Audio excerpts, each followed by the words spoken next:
So kung nakikita nyo guys, ito yung mga seafood sila, oh. Napakalaking yamang dagat guys. So yan mga seafoods.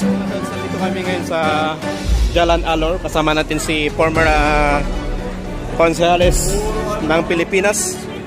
So kung nakikita nyo guys, ganyan yung ano ganyan yung tao. Papunta yan doon. So gabi-gabi magpakaradyan sila. So ito yung street na tinatawag ng Jalan Alor guys. Parang Thailand style. So mostly mga foreigner kasi ano dito. Ang laki ng mga Dorian. Yan. So Pansel, ano masasabi mo sa Malaysian? Amazing. So Actually, dito na lahat, halo-halo na.